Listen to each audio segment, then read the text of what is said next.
We are on the record. 280 apiece? No. Okay, I'll call this Township Council agenda meeting of March 1st, 2022 to order.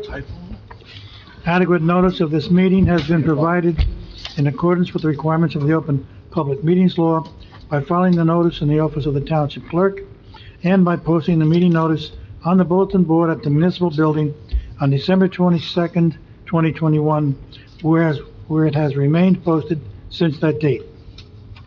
A legal notice appeared in the Daily Record on December 28th, 2021, and in the Newark Star Ledger on December 27th, 2021. Council meetings are videotaped and aired on Cablevision Public Access Channel 21 at 11 a.m. on Sundays, and are also available for viewing at www.parsippany.net. Would you all join me in the flag salute? I pledge allegiance to the flag of the United States of America and to the republic for which it stands, one nation, under God, indivisible, with liberty and justice for all.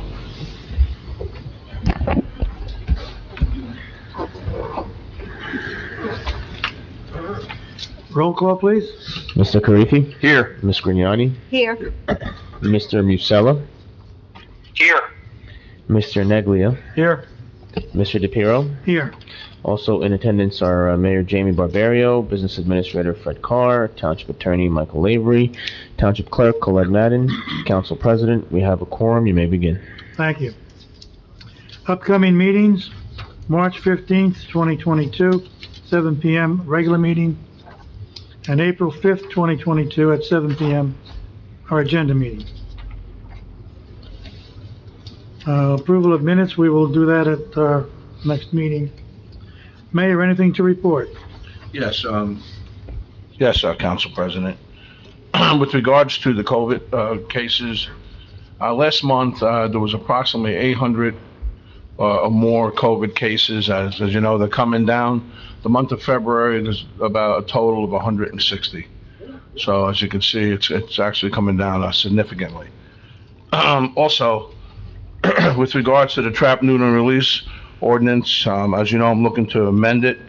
I contacted our health officer today, and I'm going to be sitting with the township business administrator to hash out a change that works for both, hopefully works for both the neuter release program, but more importantly for our residents that are affected. The no golf utility, the catering, we hammered out the final bid to be going out later this week. We just have to just a few minor changes. I'm going to detail that, working that tomorrow with the QPA, our BA, Fred Carr, and Kevin Brancato, the utility director over there. Also, I met with the PBA Local 131 police union to start negotiations for the contract.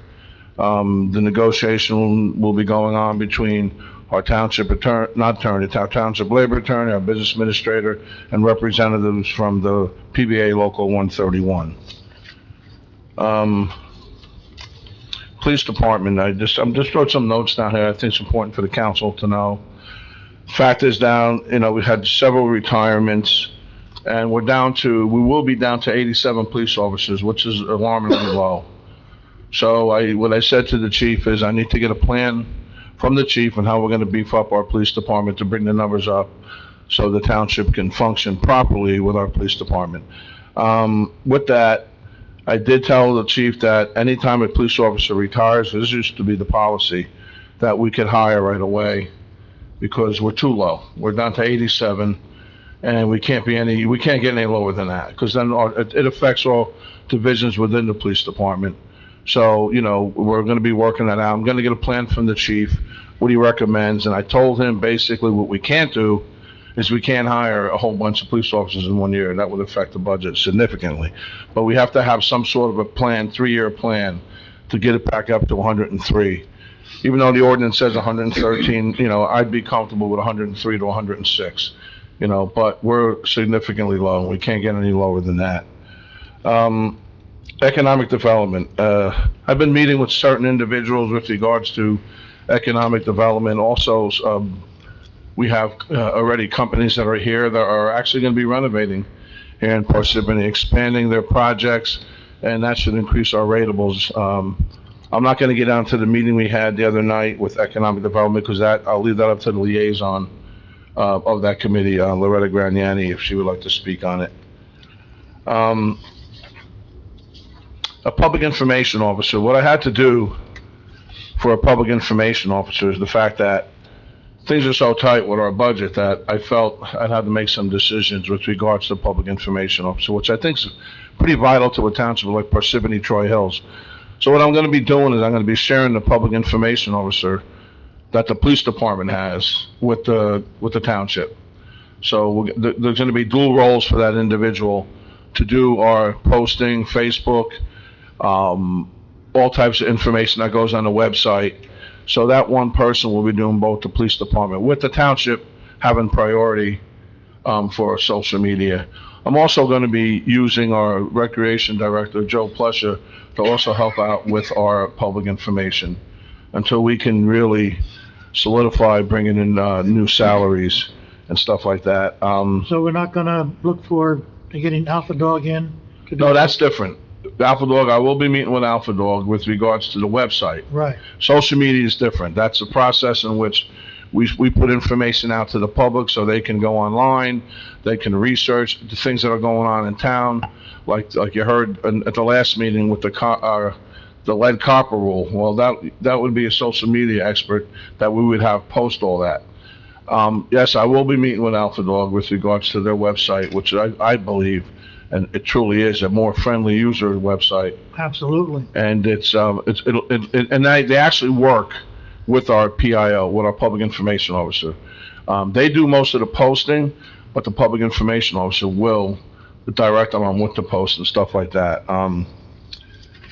Good. Also, I'll end it with this. I did meet with representatives of the Regional Flood Mitigation Task Force, which was created by Hanover Township Committeeman Ace Gallagher. It has to do with the waterways in Parsippany, a lot of flood areas, as you know, New Road, Edwards Road. And we were looking for help from our Congresswoman, Mikey Sherrill, with regards to getting some funding to towns like Parsippany, Hanover, East Hanover, that have repetitive flooding in those areas, and we were looking for funding. And nothing was promised, but, just a little bit would help where we can mitigate some areas, because when you look at New Road over there, Edwards Road, that whole area is affected when basically East Hanover, Hanover Township, they all go into those tributaries, but it does affect Parsippany significantly, because as you know, we close New Road down a lot, just from a minor storm, because the water really has nowhere to go. There's no mitigation plan whatsoever. I will be looking for a confidential aid as well. Prior administration, all administrations have a confidential aid, but as of right now, I haven't really taken the time out to do that.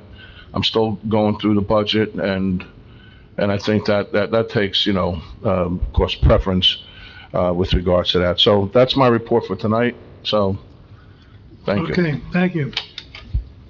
Township Council, any reports? Okay, Township Attorney, No report, Council President. thank you. Business Administrator, Yes, sir. I have two items for council. My number two is a memo from Jimmy Walsh, Public Works Director, requesting an amendment to the fees for omnibus drivers. No action tonight, just for future council consideration.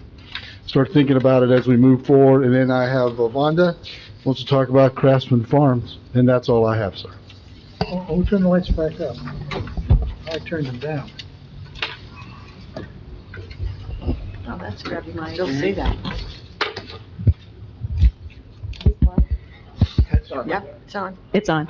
I have to face the screen so I can see what's coming up next. So with apologies, I'll turn this way, but certainly, we'll happy to take questions from any of you. I'm going to step back here a little bit out of the way. Did I do that? Do we know? Okay. So, first of all, I want to say thank you for having me tonight.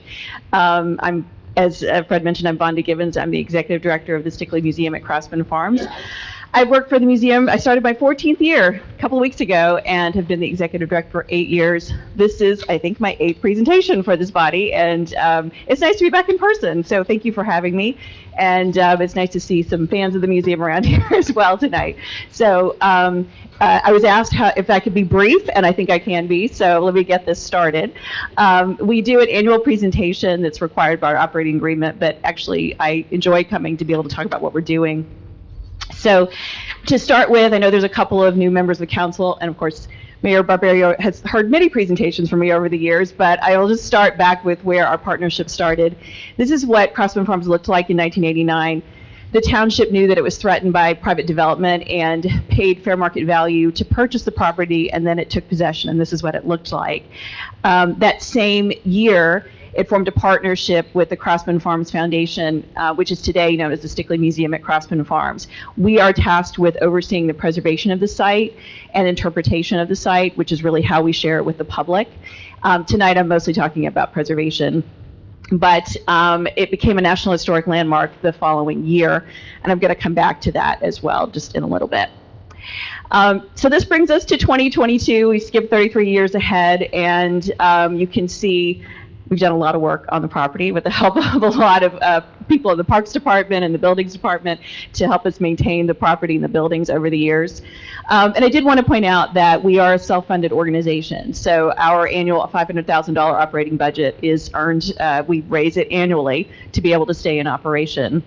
It's important to mention this because I'm going to be asking for capital funds for preservation. It's important to note that this is not how we pay salaries. We have to raise that money annually.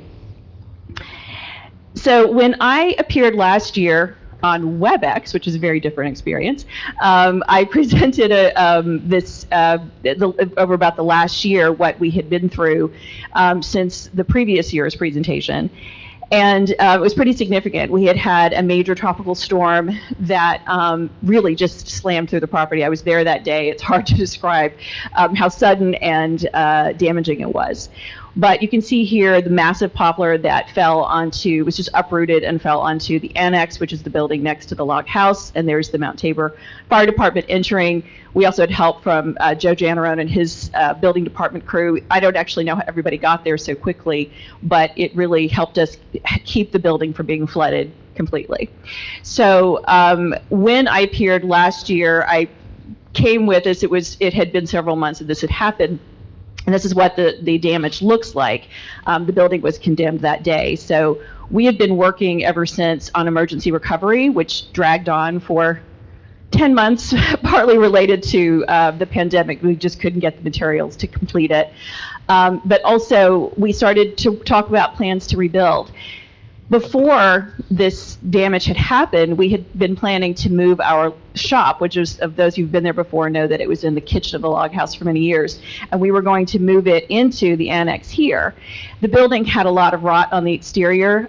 We knew that we would need to do work on it eventually, but we did not expect the timeline to move up by August of 2020. So we were all taken by surprise, unprepared to move in this direction. And the very first conversation I had with Fred was about this problem where we're not really ready for another capital project. We had just finished a major one. And he really encouraged me to take a step back and not just rebuild something to get something rebuilt, but to pay attention to what we really need as an organization and to focus on that. And so that's what we did. We also started talking about the kitchen, which is, let me back up here and show you. There's a little hallway right here that leads over to the kitchen right there. And the kitchen was flooded during this storm, and we had to empty out the kitchen of the shop for the first time in many, many years. That gave us time to really start to think about the kitchen as well. We wanted to restore it for a long time, but there just hasn't been a way to move the shop out of it. We needed to be open, but we were already closed. So we began to work on a plan to restore it and to talk to the township further about could we do both at the same time. There would never be a better time. But the real advantage here was to address very serious, frustrating issues with the water main, the water lines, the sanitary lines, and the security. So for the director of the museum, everybody else is probably excited about restoration. I'm most excited about dealing with all of these other problems. And the cost didn't go up very much by doing this, and we are able to address serious needs in both buildings at the same time. So last year I brought this project for $1.5 million to this meeting in April, and then asked if we could pursue a grant for half of that money from the New Jersey Historic Trust. I applied for that grant the following month with the council approval, and then in September we found out that we had received the $750,000 award for this project. So, big sigh of relief on my part that worked out, and then we have been slowly moving towards getting started with the project. This is a picture of what the annex is expected to look like. It'll have a beautiful wall of windows looking out on the landscape when we're finished. So groundbreaking is coming up soon, so I wanted to invite you all to this on April 9th, 2020 at 4:00 p.m. We'll have the log house open and our new building, the Education Center, so people can see it. We have been open only on a limited basis since all of this took place, but I do expect that we'll be able to open at least in a limited way again for tours inside the building once we start construction.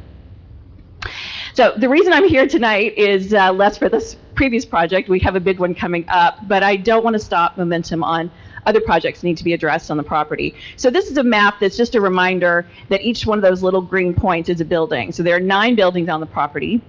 That's 9 buildings for us to oversee their preservation, and one of our challenges is always to be juggling between buildings that are already in use and operation and maintaining them, and buildings that we haven't gotten to yet that still need to not deteriorate before we can get to them. So tonight's projects are really exemplify that very well.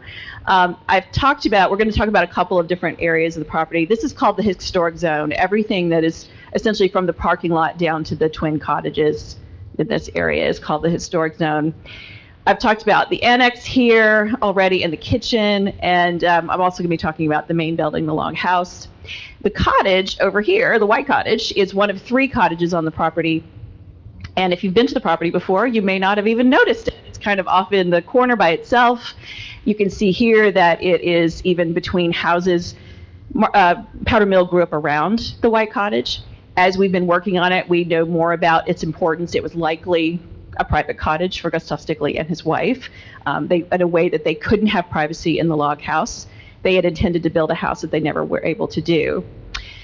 This building has suffered some deterioration over the years that really needs to be addressed, and we've had a lot of delays, just new buildings, damaged buildings, all sorts of things. We finally got to phase 1, and I'm really pleased to say that we were able to when I say it's completed tomorrow, I really mean that. They've been waiting for the parts for the gutters to come in, and they're finally here. So the contractor says he's coming back tomorrow to finish up this work.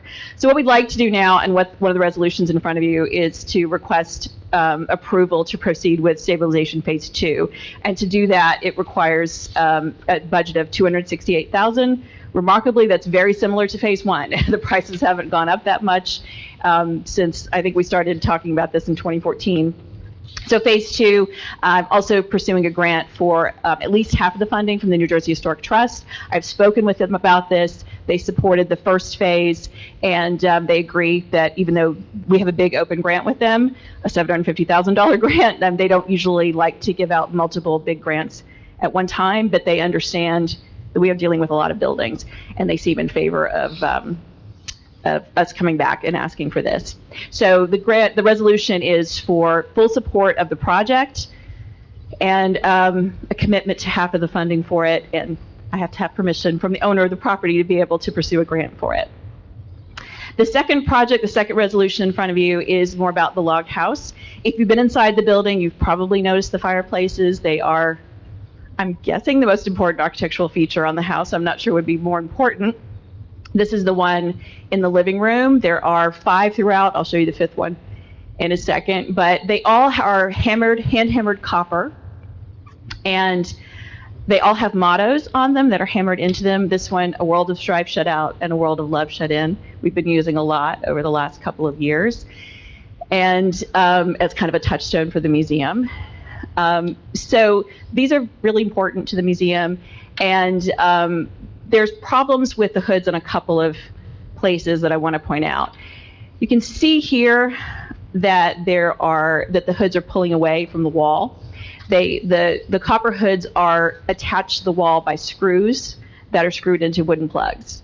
And those wooden plugs are over 100 years old, so they're starting to deteriorate. You can imagine that.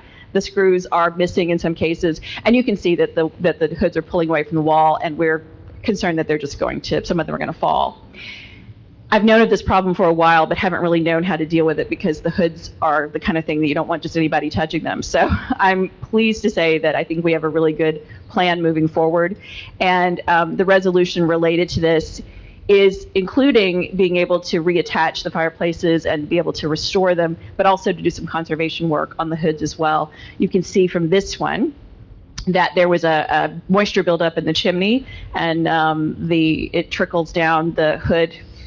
Fortunately, not every time it rains, but occasionally, but it leaves streaks across it. It's really impossible to clean without a conservator doing it. You just don't want anybody to touch it. And so we are going to be able to address cleaning and reattaching the hoods with a $45,000 project. We're going to the Morris County Historic Preservation Trust for this project, and I've also spoken with them about this. They understand that this is a really vital part of this property. So the resolution is not for the funding, it is really just for the approval to pursue the grant and to do the project. In closing, I want to say something about how we're doing as an organization. Like most nonprofits, we have been on this roller coaster ride through the last couple of years of the pandemic. But really, this tropical storm has been more damaging just for our trying to keep going. You can look, if you're familiar with the shop where it used to be in the kitchen, we had to empty it out because of the storm, and then you can see here it's full, it's really empty there. Because we don't have a shop, it's difficult. There's nowhere for people to go when they come to the property before they go in to take tours. We could have put the shop back in and opted not to because we knew we were about to do construction on it, so we didn't want to deconstruct it again. So we've been kind of in a holding pattern. We have been open with grounds tours from April to October, which was at least being able to open on some beautiful days in the summer. And we had a couple of very well-received Craftsman or Christmas open houses with 200 attendees each day. It's very heartening to see that even though we've been closed for a long time, that people wanted to come out and visit. We had people come from far away and people next door who walked through the property every day but hadn't yet been able to see inside. So it was a couple of great days, and we're looking forward to having more. So as soon as we can get construction started, I hope to be able to open up again and give tours again. All this time we've been open online, and we've been doing lots of programs online. We started this in March or April of 2020 and have gone ever since. The map on the left shows where people have tuned in from. We have done a Saturday afternoon class for many, many weeks since April of 2020, and a lot of free programs for members. We've averaged about 68 participants throughout all of 2021 for these programs. Most of the people who attend programs are also members, and this is a map of members across the country. So there's 263 unique zip codes, so you can see where people are members. The coasts tend to be very popular with Stickley, but maybe we can get somebody from every state eventually. So in closing, I said I was going to come back to the National Historic Landmark. And I touched on this last year, and I just wanted to say something about it again. You know, Morris County has a lot of National Historic Landmarks that is not typical around the country. It's because of the Revolutionary War. There's a lot of landmarks here. But it's a pretty special designation. A lot of communities would love to have a National Historic Landmark, but it comes with challenges because they're expensive to maintain just by nature. The demands of preservation are significant. And I wanted to just say something about what this investment can mean. I went to, this is Falling Water, Frank Lloyd Wright, the famous architect's, what arguably his most famous residence. It's in Bear Run, Pennsylvania, which is about 5 hours from here. And I went to see it a couple of years ago, and there's not, I have no offense to Bear Run, Pennsylvania, because I'm from a small town in Tennessee. There's not a lot in Bear Run except for Falling Water. And it attracts many thousands of people every year. And when I was there, because this is the kind of thing I would notice, I learned that this site is one of 30 Frank Lloyd Wright, mostly historic houses, but not entirely. They are reciprocal sites, meaning that they are a consortium that works together to better it, for mutual benefit, essentially, which I think is a pretty cool thing for them all to do. And this made me want to ask, at this presentation last year, how many historic house museums nationwide are dedicated to Stickley? And the answer is one. There's one, and it's here in Parsippany. And the reason that's significant is because Stickley is not as famous as Frank Lloyd Wright, but Frank Lloyd Wright fans tend to also be Stickley fans. Any fan of American design should want to come to Craftsman Farms, so there is opportunity in investing in the property. Stickley's house in Syracuse is getting finally attention for preservation, which is a wonderful thing. It's not going to be a house museum. It'll be something like a boutique hotel. The Museum of the American Arts and Crafts Movement opened in Florida last year. I went to the grand opening gallows. Really an amazing place, has an incredible Stickley collection. It is not the home of Gustav Stickley. It will never be the home of Gustav Stickley. That is right here in Parsippany, New Jersey.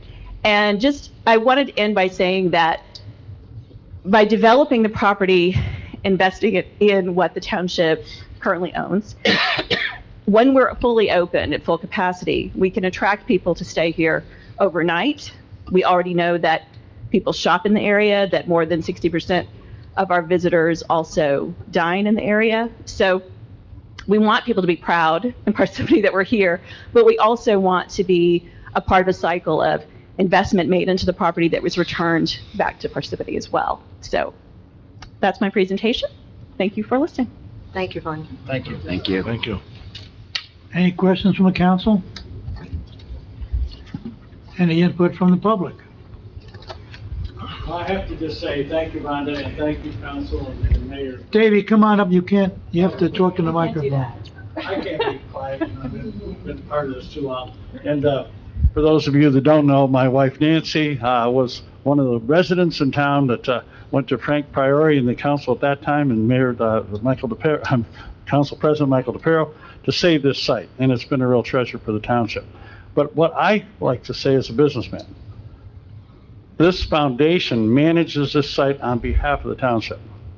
Doesn't operationally cost our taxpayers anything, okay, to run this place.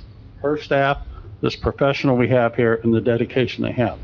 So I believe that this is a unique thing, and I talked to a lot of people about the model of a partnership between a municipality and a private foundation, okay, to fund and save historic sites. And there's a lot of interest in that, and we need to capitalize on that a bit more.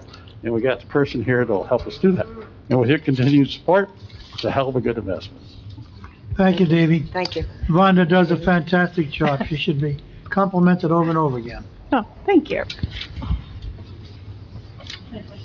I will say, I'll add that I'm also asked about how to replicate this partnership in other places. And I always say, it takes a lot of civic will to save places like this and to keep them safe. You have to save it every day. And that is, Parsippany has shown that willingness, but not everybody is up for it. It's a big commitment. Okay, Thank you again. thank you. Thank you.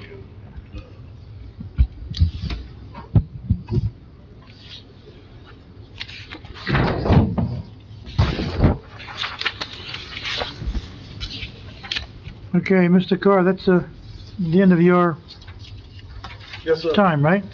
Okay, thank you. Township clerk, anything? No report, Council President, thank you. Township offices and committees. Council President, if I may, please.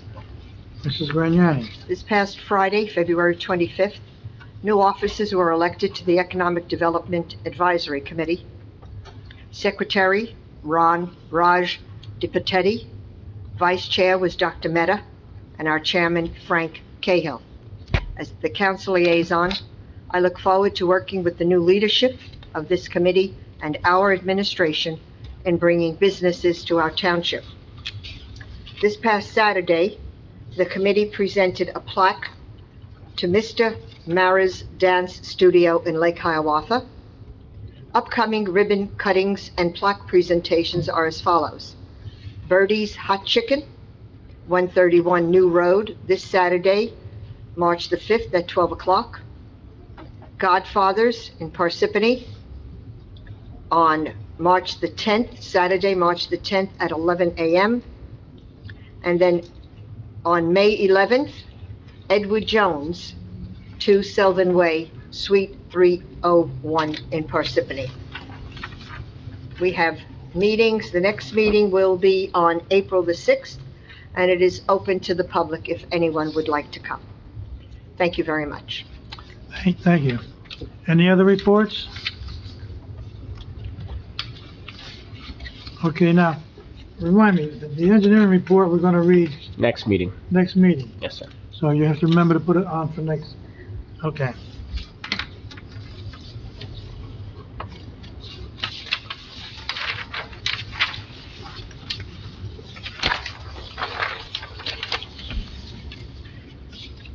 Okay, we're up to, bids taken. February 2nd, 2022, pump station number 4 gravity conversion project.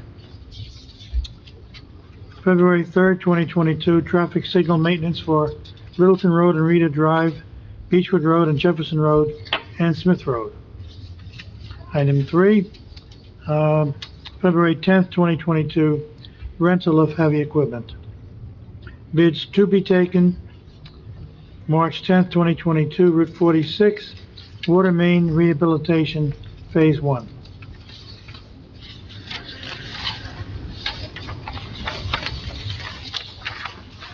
Okay, I'll entertain a motion to open the meeting to the public. Make a motion. Second? Motion made by Mr. Karifi, seconded by Ms. Grignani. Roll call, Mr. Karifi? Yes. Ms. Grignani? Yes. Mr. Musella? Mr. Musella? Yes. Mr. Neglia? Yes. And Mr. DePiero? Yes. Floor is open to the public on any matter. May I come up, state your name and address. You have 5 minutes. And sign in. Good evening. Good evening. Ken Dalsky, 21 Winfield Drive. I guess it'll be easier. I sent you all a package on Friday about saving Drew Forest. It contained some background information as well as a resolution, and I'd like to talk a little bit about it tonight, and I'm asking you to put it on the agenda for your next meeting and then pass this resolution. If you don't have the material, if you haven't seen it, I can give you a little bit of paper tonight, and I can resend the material if you didn't get it. I believe everyone received it. Okay, very good. I'm just getting a look like, what is this? Sorry. So, Drew Forest is a 53-acre preserve that's virtually untouched, open space, in Morris County, which is pretty unique. And it's a forest that's been owned by Drew University for many years, and now because of financial issues, they want to sell it for development. I'm going to talk to you about 3 reasons why we should support, what the Friends of Drew Forest want to do, which is basically to have it zoned for conservation easement and then be able to sell it to a land conservancy and avoid development. So aside from being a wildlife and plant sanctuary, it's a recharge area for the Buried Valley Aquifer that we and 25 other towns use for our well water. Any recharge area is important, and the water in the Buried Valley Aquifer, as far as I understand, can move around. And if you pump water from one area, water from another area within the valley, but the Buried Valley is going to come and replace the water that you pump. But not all water recharge areas are alike. Many are developed land, like across the street on Waterview, which is prime recharge land, but now it's paved over. So any water that comes off of there that gets recharged is going to be dirty. It's going to have gasoline contaminants, it's going to have oil contaminants, it's going to have contaminants from the blacktop on the parking lots. But Drew Forest is all woods. It delivers very highly purified water. It's the best kind of water, best quality water you can get in the aquifer, which keeps our costs of purification low. If it's sold for development, that means that the quality of the water would be reduced. A lot of it could be impermeable, which would reduce the actual amount that even gets into the Buried Valley Aquifer. Second, this is open space, which is an increasingly risky, or a commodity that's increasingly a risk in Morris County. And third, forests protect us against climate change. In New Jersey, we have the Global Warming Response Act, which was passed in 2019, that aims to cut greenhouse gases by 80% by 2050. In order to do that, they said they need a 33% increase in New Jersey's forests and wooded areas to capture carbon and to increase carbon sequestration. This is not a minor issue. This will be virtually impossible to achieve. So protecting almost every tree is important in order to try to reach that goal. So the Friends of Drew Forest want the land rezoned. Right now it's zoned for university, and apply a conservation easement so that it could be sold to groups like New Jersey Conservation Foundation. And evidently the county is also going to play a role in this, and that's the main reason that they've been asking towns to pass this resolution, is to demonstrate to the county that there's a lot of support for this. So tonight I'm asking you to support this resolution, protect our water, open space, and climate, and demonstrate Parsippany's willingness to help neighboring Morris County communities achieve this for our county. To think about it as if Troy Meadows were somehow at risk and we needed the support of surrounding communities to do nothing more than pass a simple resolution to aid us in whatever we were trying to do to save Troy Meadows. Surely we would want to do it, we would ask them, and we would expect that they would do it, since it's simply a resolution that doesn't have any other encumbrances on them. So I ask you to please put this on the agenda and pass it at the next meeting. Are there any questions? No, thank you, Ken. Thank you. Okay. Thank you.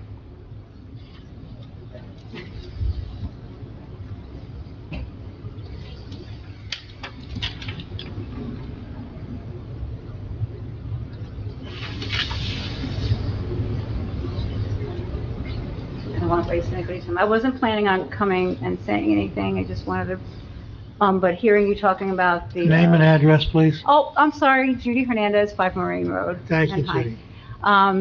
When you were talking about the stormwater on New Road and the flooding, it got me thinking about the Parsippany Green Team and our green infrastructure initiatives that we're trying to get started again. We have 2 months and we can get silver this time for Sustainable Jersey, which would be pretty awesome for this administration.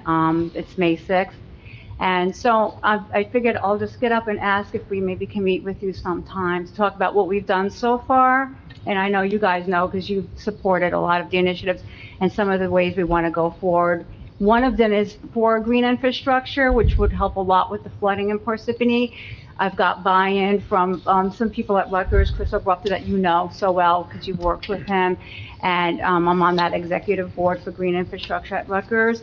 And with Highlands Conformance and being part of Sustainable Jersey, we have the opportunity to maybe get some grants for that work. So it would be beneficial for our town. All right. Okay, I'd like to segue into the green team with regards to the stormwater management, and I handle that in the towns that I was the administrator in, especially stormwater management with regards to it. I do want to meet with the green team. I'm going to probably revamp it. I'm going to probably change it around. I pretty much spearheaded, and I didn't spearhead it. I did work with other individuals and stuff like that. But I do want to have a briefing on the green team, where you're at, and where I like to see it go. That would be good, because we did have a commitment for the gold pledge for renewable energy. Right. We do have grants that Parsippany was awarded, and so the renewable energy part of it is underway, and it would be a great benefit for the township in conserving energy. Now, okay, with regards to the green team, what, I mean, what criteria, and that would be for a meeting with me and the green team, with regards to, the wellness of, you got the wellness programs, you have the, food market programs and stuff. And I'm sure, we can meet those criteria as well. But where I was, stormwater management, well, stormwater management is different there than here. Here it's more necessary.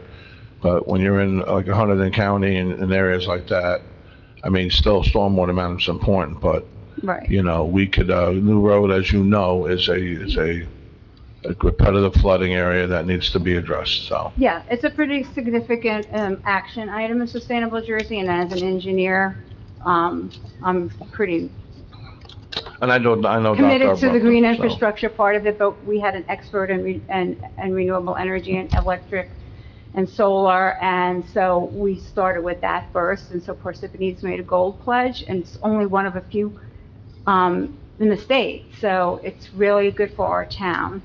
And I just want to emphasize that Yeah. I'm going to revamp the green team, Okay, just so you know. okay. I hope we don't get rid of some of the initiatives that we've started already. And what does that mean, though? Because there was a resolution with my name on it that this town had approved. Well, I'll look at the resolution, what the resolution says. Okay. It means I want to run it the way I want to run it. That's basically what it means. Okay. Thanks for the clarification. Okay, Thank you. thank you, Judy. You're welcome. Anyone else want to speak? Okay, I'll entertain a motion to close the public hearing. Motion? Second. Okay, motion made by Mr. Karifi, seconded by Ms. Grignani. Roll call, Mr. Karifi. Yes. Ms. Grignani? Yes. Mr. Musella? Yes. Mr. Neglia? Yes. Mr. DePiero? Yes, Motion passes. okay. Regarding New Road, most of the people here weren't involved.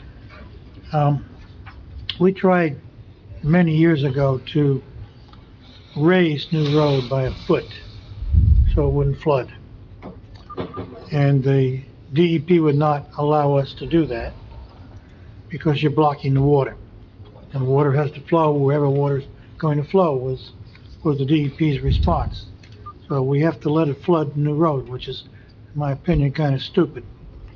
But the resolution to that I saw was there is a wetlands area behind the Wawa. And I wanted the township to acquire that and turn that into a detention basin. We could then run the pipes from where New Road is now underneath to that detention basin and raise New Road, and the water still had someplace else to go. And that was the intent that I had years ago, and for some reason, our township engineer thinks that's not workable. I don't know why. I think it is. Council President, is that the area from Route 46? There's a gas station on the corner of New Road and 46. Is that part of the area that you're talking about, that there is the water that also floods in the area? Well, it floods further in, halfway in. You never went that way when it was flooded. Nope, never did. Okay. No. From the office complexes to the east of New Road, from that area is where it floods up to where the apartments are on Okay. the west side. That's all flooded. It's about a 400-foot area that's underwater, literally underwater by about a foot.